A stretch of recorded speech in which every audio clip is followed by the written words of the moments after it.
Muy buenas noches para todos y bienvenidos a tu casa de restauración familiar, tu casa en Carolina. La iglesia más bella, la iglesia más bella con la gente más bella. Ciertamente que Dios se está moviendo de una manera bien especial en esta casa. Le damos gracias al Espíritu Santo. Por eso el domingo fue una celebración impresionante desde que llegamos y notamos que las cosas están cogiendo este hermoso rumbo porque la iglesia ha madurado y ya no venimos a la casa con la mentalidad de recibir. Venimos también con la mentalidad de dar. Ya no llegamos aquí semana tras semana para llenarnos de Dios, porque esa es la mentalidad. Llegamos aquí a llenarnos de Dios. No, vi tanta gente el domingo que llegó llena de Dios. ¿Sabe? La relación con Dios no es una relación de cultos. Los cultos o las celebraciones o los servicios, como queramos llamarlo, es una celebración comunitaria donde cada individuo viene a aportar. No venimos solamente a ser servidos.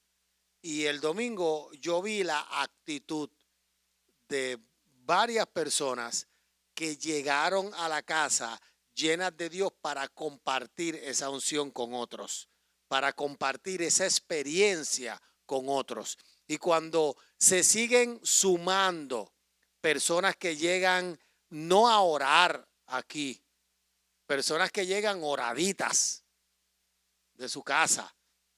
Y yo no tengo problema con los que vienen y quieren estar en comunión cuando llegan y se arrodillan en su silla. Yo no tengo problema con eso, pero yo tengo un problema con que en la semana sea el único momento de oración tuyo. Pues se supone que tú hagas eso todos los días en tu casa. Y cuando tú haces eso, cuando tú llegas en comunión, cuando tú llegas con una mentalidad de compartir lo que Dios ha hecho contigo, hay una explosión de la gloria de Dios, como el domingo que vimos que era impresionante. La adoración, la danza, la celebración, la gente, había una euforia en un buen sentido de la palabra. Y estamos contentos porque semana tras semana esto va en creciendo. Cada semana que pasa es más palpable la gloria de Dios. Y así que estamos contentos. Seguimos con las historias de la Biblia. El miércoles pasado tuvimos a Jericó y hoy tenemos el pecado de Acán con la pastora Edna Aubray. Con ustedes.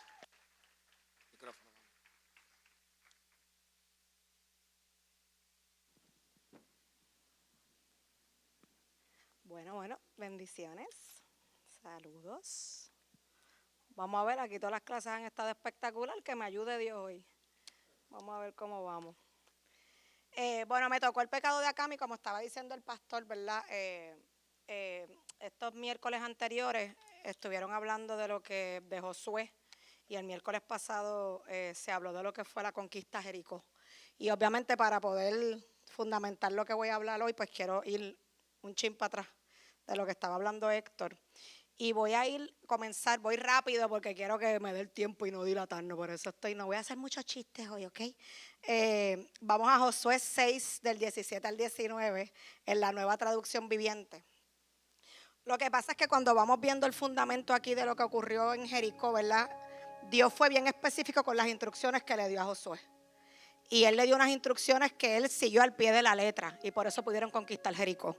Pero en Josué, donde me quiero basar, ¿verdad? 6, 17 al 19 dice: Jericó con todo lo que hay en ella será destinada al exterminio como ofrenda al Señor. Solo se salvará la prostituta Rahab y los que encuentren en su casa, porque ella escondió a nuestros mensajeros. Esto es lo que quiero que hagamos énfasis. No vayan a tomar nada de lo que ha sido destinado al exterminio, para que ni ustedes ni el campamento de Israel se pongan en peligro de exterminio y de desgracia. Vuelvo, no vayan a tomar nada de lo que ha sido destinado al exterminio para que ni ustedes ni el campamento de Israel se pongan en peligro de exterminio y desgracia. El oro y la plata y los utensilios de bronce y de hierro pertenecen al Señor, colóquenlos en su tesoro. Una de las instrucciones que Dios le da a Josué es, cuando vayan a tomar posesión de Jericó, esto va determinado como ofrenda a Dios, pero de lo demás no toquen nada. Cuando lo vemos en Reina Valera, pues nos habla y nos dice, pero vosotros guardaos del anatema, ni toquéis ni toméis alguna cosa del anatema, no sea que hagáis anatema al campamento de Israel y lo turbéis. Cuando vamos a Josué 7:1, voy a ir explicando ahora, ¿verdad? En la Nueva Traducción Viviente voy a leer: sin embargo, los israelitas desobedecieron al Señor, conservando lo que Él había decidido que fuera destinado a la destrucción. Pues Acán, hijo de Carmí, nieto de Zabdi y bisnieto de Sera, guardó para sí parte del botín que Dios había destinado al exterminio. Este hombre de la tribu de Judá provocó la ira del Señor contra los israelitas. Así que aquí estamos viendo que Dios le da unas instrucciones específicas a Josué para la conquista de Jericó. Y obviamente, pues, Josué, vuelvo y digo, siguió esas instrucciones al pie de la letra. Él obedeció fielmente cada instrucción. Israel, obviamente, obtiene una victoria sorprendente ¿verdad? En Jericó, debido a que él siguió esas instrucciones. Dios ordena a Josué a no tomar nada de Jericó. Todo el oro le pertenecía al servicio del tabernáculo. Y todas las demás cosas, personas y animales, debían ser destruidas, excepto Rahab. Pero un hombre cuyo nombre significa perturbador, desobedeció esta orden de Dios y trató de ocultar su pecado. Josué, luego vamos viendo más abajo, ¿verdad? En ese capítulo 7, Josué manda a sus hombres como a explorar, a ir chequeando qué estaba pasando en la ciudad de Ai, porque era la próxima de la cual ellos iban a tomar posesión.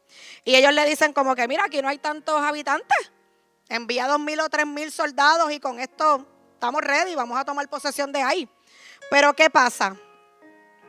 Los de Ai derrotan a los israelitas y 36 soldados de los israelitas mueren.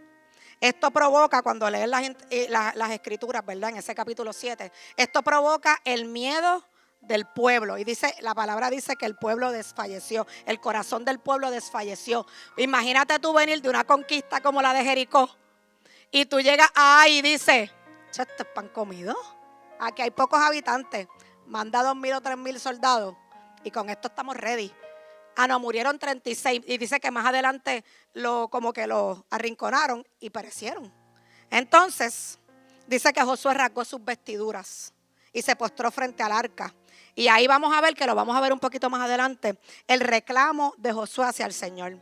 Entonces es como que, diatre, tú nos haces llegar hasta acá, cruzamos el Jordán, hacemos todo esto y tú nos vas a hacer perecer aquí. Eso lo pueden ver en los versos del capítulo 7, del 2 al 9.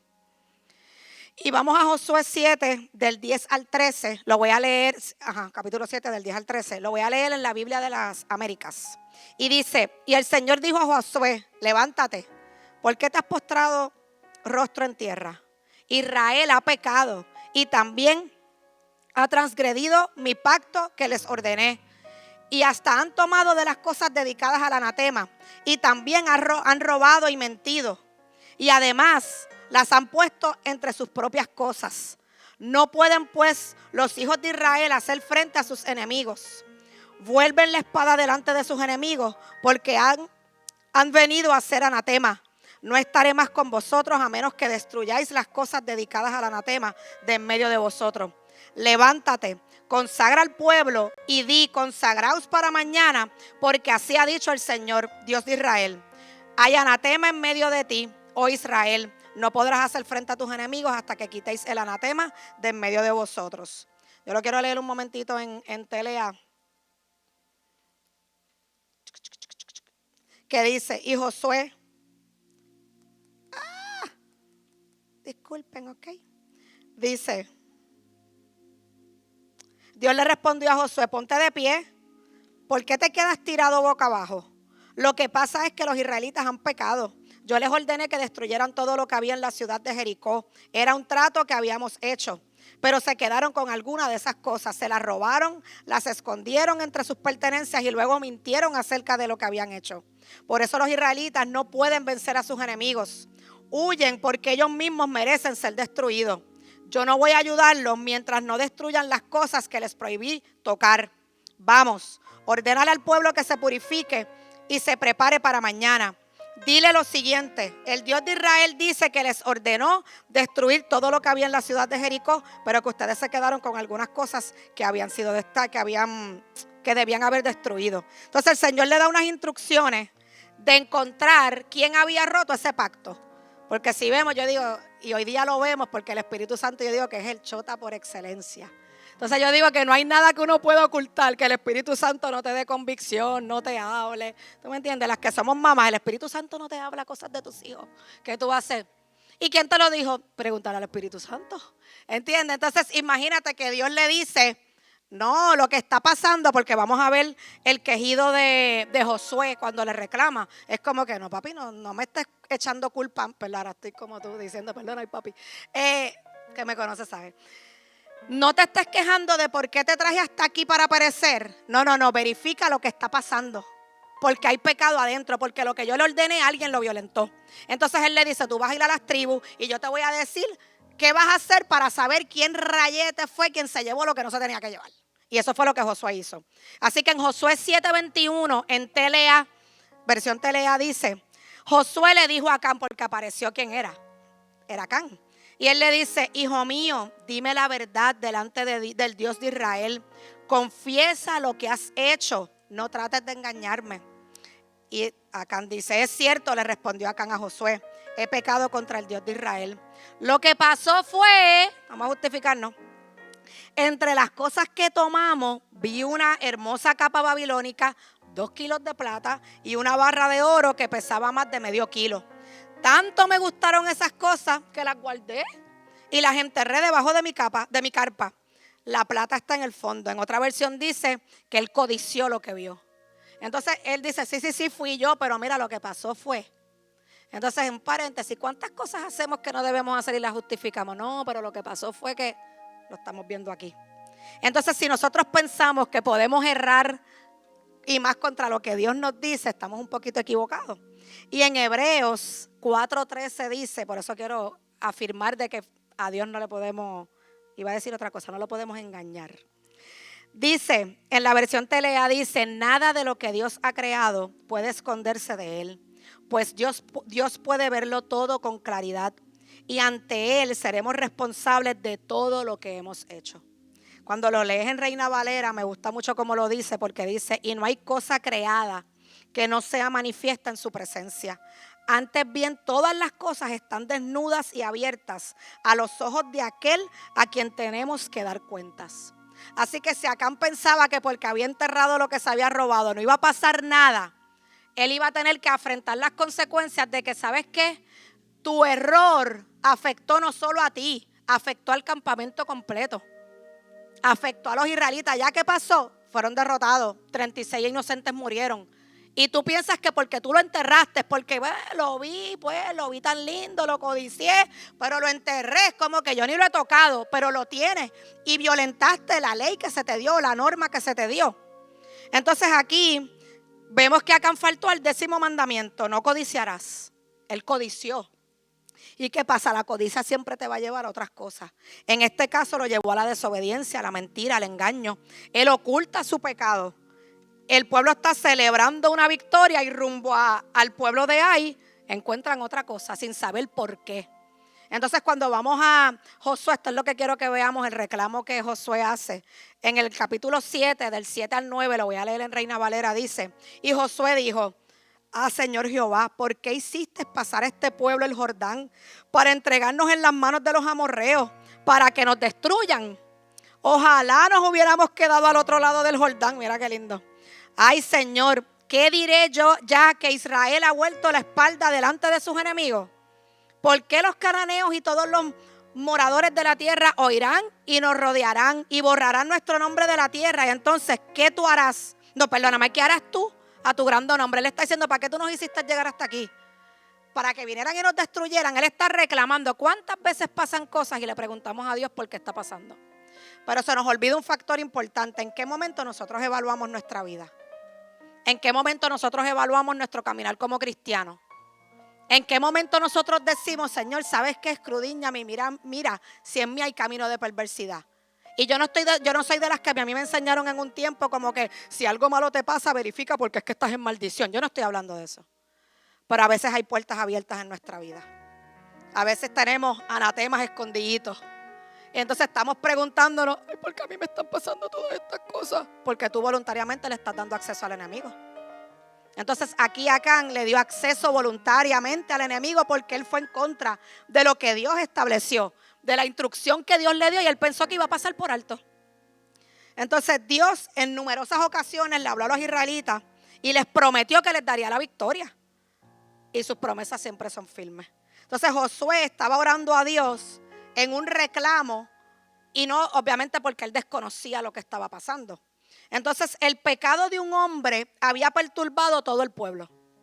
La culpa del pecado de Acán cayó sobre el pueblo entero. Y yo creo que podemos ver una similitud aquí, que es lo mismo que ocurrió con Adán.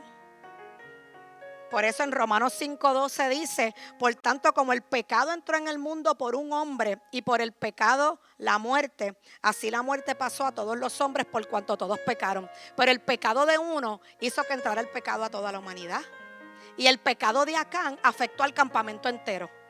Entonces esto es lo que yo digo, que a lo mejor Acán decía, pero ¿y qué daño puede hacer mi pecado? ¿Qué daño si yo lo que mira? Yo vi esa capa y yo vi eso tan lindo y yo la enterré aquí. ¿Qué tiene? Todo lo demás lo destruimos. ¿Cuántas cositas pasamos por alto pensando, pero yo no estoy haciendo daño a nadie? No estoy haciendo nada. ¿Qué pasa si lo que yo hago a mí nadie me ve? Y eso es, y Dios sabe, Dios conoce el corazón. O sea, que somos expertos diciendo que Dios conoce el corazón para justificar nuestra falta. Entonces, si nosotros pensamos que nuestra falta no afecta a nuestro entorno, estamos bien equivocados. Entonces Satanás nos hace creer que nuestras ofensas no afectan a nadie. Y estamos viendo aquí que no es así. Y lo vamos a ver más adelante. El pecado de Acán provocó que todo el pueblo se desanimara, que 36 hombres murieran, como ya les había dicho. Entonces el pecado de Acán hizo tropezar al pueblo. Y cuando vemos en Lucas 17, el 1 al 2, dice... Lo voy a leer en Nueva Versión Internacional, me gusta cómo lo dice así. Dice que los tropiezos son inevitables. Oye, todos cometemos errores. Pero hay de aquel que los ocasiona. Más le valdría ser arrojado al mar con una piedra de molino atada al cuello que servir de tropiezo a uno solo de estos pequeños. Así que cuídense. Entonces, él provocó que el pueblo entero fuera perturbado. Y las escrituras nos enseñan que hay de aquel que haga que alguien tropiece. Así que si tú eres de los que motivas a otro a que se vaya en volanta contigo, yo quiero que tú sepas que, tú sabes, cuando uno dice, tranquilo, dale, si no pasa nada, a lo que sea. A hablar conversaciones que no tienes que hablar, a sembrar cizaña, a añadir a un problema. Y tú le vas a perdonar. No, mi amor. O sea, hay tantas cosas que hacemos, ¿no? Porque no me quiero ir a la tangente de pensar si tú invitas a alguien a hacer cosas equivocadas. Eso está incluido. Pero en cosas que pensamos que son tontas, nos llevamos a gente enredada. A lo mejor tú tienes una guerrilla con alguien y yo me paro contigo a contarte que el problema que yo tengo con la guerrilla con esta persona y te daño el corazón. Pues yo te estoy haciendo caer en algo también. ¿Me estoy explicando? Y pasa. Aunque el daño que ya había causado el pecado de Acán era irreversible, él tenía que confesarlo para que Dios perdonara al pueblo y se detuviera la maldición que este pecado había provocado. Josué 7:20 dice en Reina Valera, y Acán respondió a Josué diciendo, verdaderamente yo he pecado contra Jehová, el Dios de Israel, y así he hecho. Él tuvo que confesar, yo vi, yo codicié, yo tomé y yo escondí. Porque no podía minimizar lo que él había hecho. Él vio. Entonces cuando vemos realmente, yo vuelvo a ver una similitud con Adán, porque dice que cuando Eva, fue codiciable a los ojos de ellos. Cuando ellos tomaron la fruta fue codiciable, la vieron, la codiciaron. Es lo mismo, la codició, la vio, la codició, la tomó y la escondió. Y pensando, como eso está ahí enterrado, esto nadie se va a enterar. ¿Cuántas cositas enterramos pensando que nadie va a saber? Entonces Josué y todo Israel con él tomaron a Acán, a su hijo, cogieron la plata, cogieron el manto, cogieron los bueyes, cogieron los asnos, cogieron todo. Los mataron a pedradas y los quemaron. Entonces a veces nos podemos preguntar, esto para mí fue como que, rayos, se fue la familia con todo. Entonces yo decía, ¿cómo es posible? Podemos preguntarnos que Dios respalde un juicio como este. Porque es violento, la familia no hizo nada, fueron ellos, si lo venimos a ver. Pero entonces para que podamos comprender plenamente qué ocurrió aquí, yo creo que las escrituras nos van a ayudar a entender esto un poquito más. Entonces la Biblia nos dice que el pecado de Acán, obviamente fue tomar ese anatema de Jericó, que lo vimos en Josué 7:1, ¿verdad? Y el término griego anatema se traduce en ocasiones como maldito. Significa que algo o alguien es malo o maldito y que por lo tanto debe ser exterminado. Entonces, aquí vamos a ver, voy a compartir 3 versos bíblicos que nos explican esto. Quien toma del anatema se vuelve anatema él y su casa. Eso lo vemos en Deuteronomio 7:26, que dice, y no traerás cosa abominable a tu casa para que no seas anatema. Del todo la aborrecerás y la abominarás porque es anatema. Es como que no lleves a tu casa nada maldito, nada abominable. Y eso fue lo que Acán hizo. Llevó algo porque esta ciudad, Jericó, es destruida. Y si se acuerdan o si leyeron, ese verso al final dice como que, oye, y maldito el que se atreva a reconstruir sobre esto. Es como que esa ciudad fue determinada maldita. Por ende, si tú te llevas algo de ahí, tú estás llevando a tu casa ese anatema. Tú estás llevando algo que deberías haber aborrecido y eso fue lo que él hizo. Quien toma del anatema debe morir. Lo vamos a ver en las escrituras. Una persona llegaba a ser anatema por hurtar algo de la ciudad que había sido destruida y maldecida y debía morir. Levíticos 27:29 dice, ninguna persona separada como anatema podrá ser rescatada. Indefectiblemente ha de ser muerta. Y obviamente si nos acordamos, comencé con Josué 6:18 que decía, no te lleves nada de aquí. Solo la muerte del anatema aplacaría la ira de Dios. Esto lo vemos también en Deuteronomio 13:17, que dice, y no se pegará a tu mano nada del anatema, para que Jehová se parte del ardor de su ira y tenga de ti misericordia y tenga compasión de ti y te multiplique como lo juró a tus padres. Aquí estamos viendo el por qué iba a ser tan severo el castigo de Adán, que se estaba llevando a su familia también ahí. ¿Están conmigo? Estamos ahí. Josué 7:26 dice, y lo pueden leer, que levantaron, ¿verdad?, un montón de piedras que permanecen hasta hoy, dice. Y dice que el Señor volvió del furor de su ira. Acán decidió tomar del anatema, pero el texto no menciona que su familia fuera cómplice, lo que estamos hablando, ¿verdad? La pregunta que podemos ver aquí es por qué la familia de Acán murió con él. En Deuteronomio, Dios confirmó a los padres su tarea de cuidar la vida espiritual de sus hijos y por lo tanto que serían responsables de traer bendición o maldición a la familia. Eso es lo que está ocurriendo aquí. Y si nos vamos a Deuteronomio 30, del 19 al 20 dice, lo voy a leer en Reina Valera, a los cielos y a la tierra llamo por testigo hoy contra vosotros, que os he puesto delante la vida y la muerte, la bendición y la maldición. Escoge pues la vida, aquí está, para que vivas tú y tu descendencia, amando a Jehová tu Dios, atendiendo a su voz y siguiéndolo a Él, porque Él es vida para ti y prolongación de tus días, a fin de que habites sobre la tierra que juró Jehová a tus padres, a Abraham, a Isaac y Jacob, que les había de dar. Aquí está diciendo, lo que tú escojas te beneficia a ti y a los tuyos. Por ende, la decisión de Acán de tomar lo que no tenía que tomar, de llevarlo a su casa y enterrarlo, afectó a la familia entera. Así que si hoy nosotros pensamos que nuestras acciones no afectan a nuestra descendencia, quiero decirte que te equivocaste. ¿Cuántas veces decimos, ellos a mí no me ven, ellos no saben lo que yo estoy haciendo frente a mis hijos, yo jamás he hecho esto? Lo que pasa es que independientemente de las decisiones que están tomando van a tener consecuencias, buenas o malas. En el Antiguo Testamento, las buenas o malas decisiones del padre afectaban de manera directa a la familia. Por eso vemos la frase en diferentes versículos que dicen tú y tu casa, o yo y mi casa. Describen que el padre era responsable de lo que sucedería a la familia, tanto bien como mal. Josué 24:15 dice, y si no les parece bien servir al Señor, escojan hoy a quién han de servir.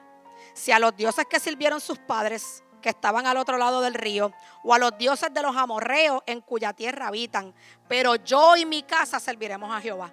Aquí vemos la inclusión que la decisión del padre trastocaba a toda la familia.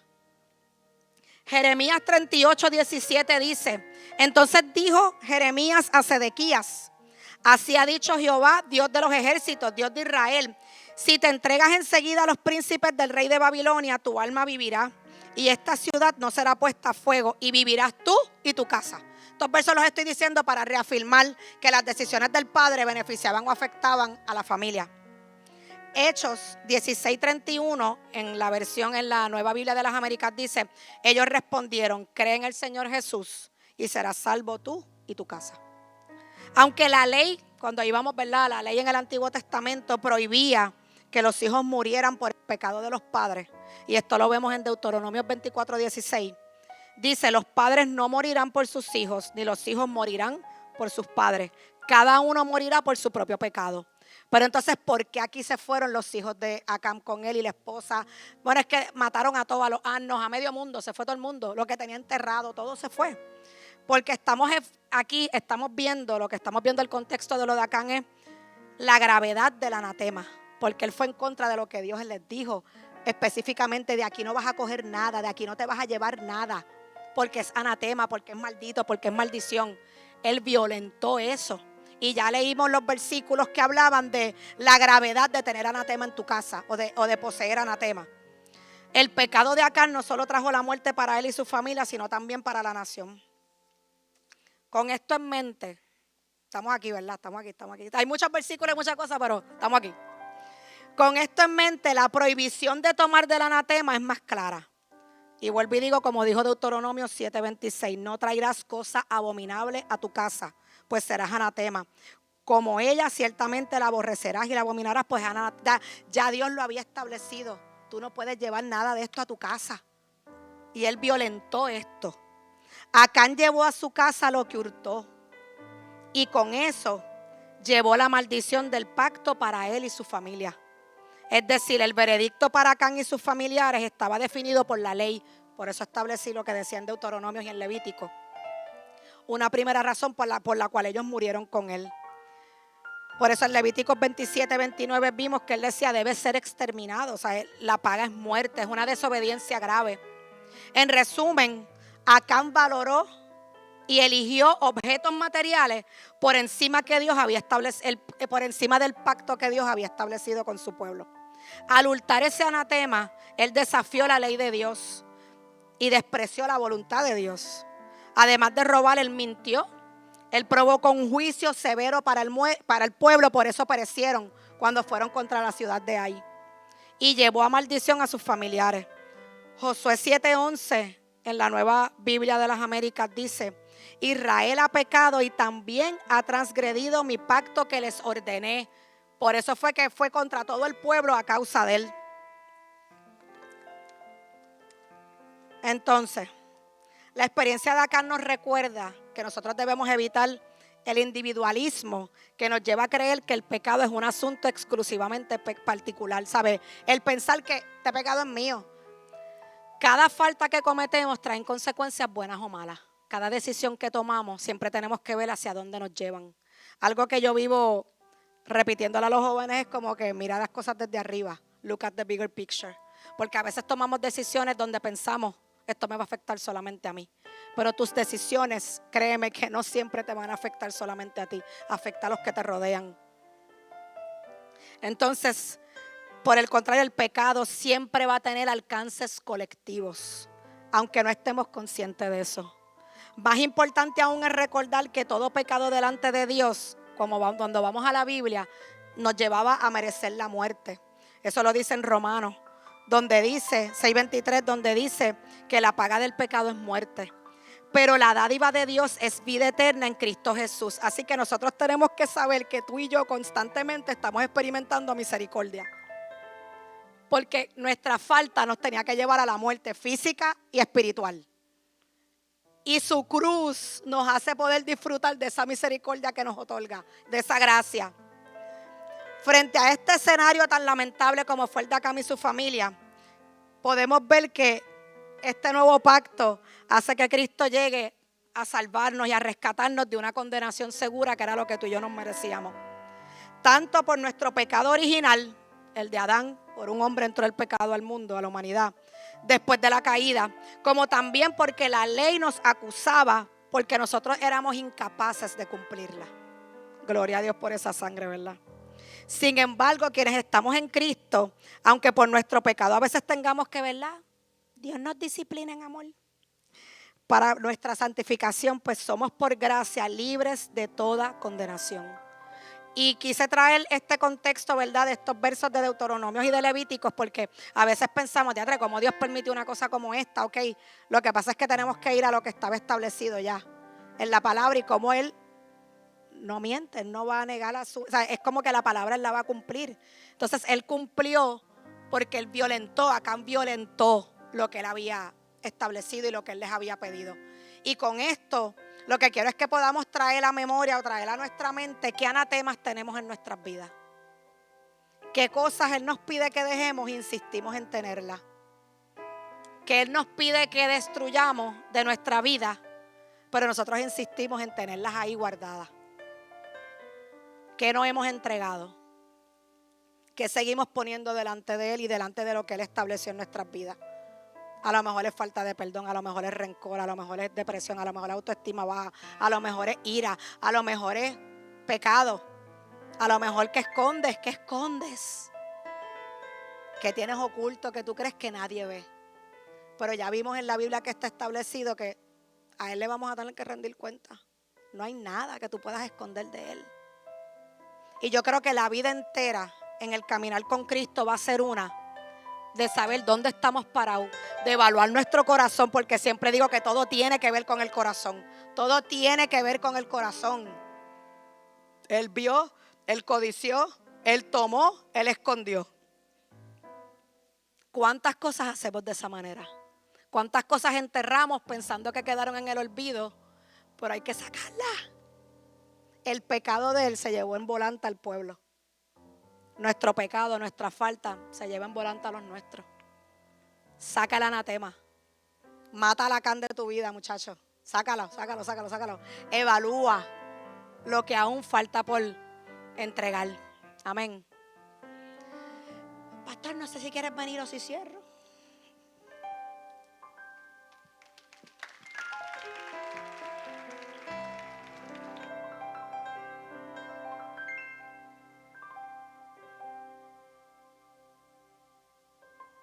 Como dirían en mi barrio, ¡a rayete!